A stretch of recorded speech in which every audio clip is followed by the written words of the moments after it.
What are the sorts of things that people say to you that really get you excited, make you rejoice? What is it? Wes, dinner's ready. Oh, phew, yes, I'm so happy, I'm so hungry. Hey, Dad, we won. Oh, fantastic.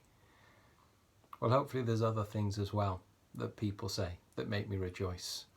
Oh, thanks ever so much. Really great to see you. Yeah, it's really been good to see you too. I love you. Oh, I love you too. Well, let's see what we read about in today's psalm. Today's psalm's 122. It's one of David's. And this is how he begins, verse 1. I rejoiced with those who said to me, what? I rejoiced with those who said to me, let us go to the house of the Lord. What a great thing. David gets all excited about friends, family that come to him and say, hey, come on, David, let's get to God's house. Let's get where his people are. Let's go and worship him together.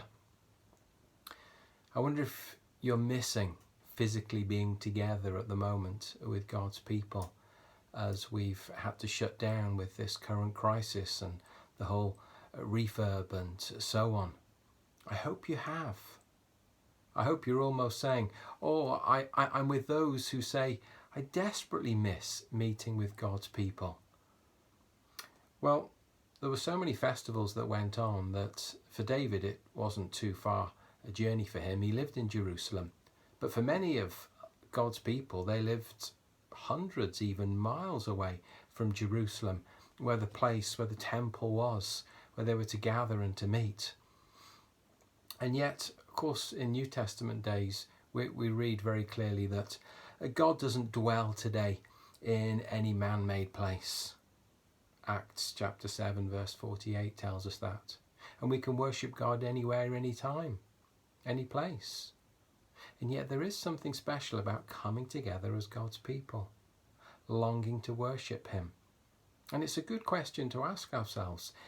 Is this something that, like David, thrills our hearts when God's people want to get together? When we want to go and sing his praises? Even what we've been doing online.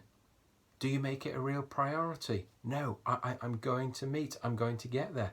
Do you make it a big priority? Sunday nights when we have prayer and praise.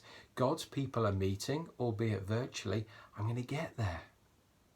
Have we got that heart, not only for God, but for his people, and to be amongst them, all having that thing in common? God's glory and his name being praised.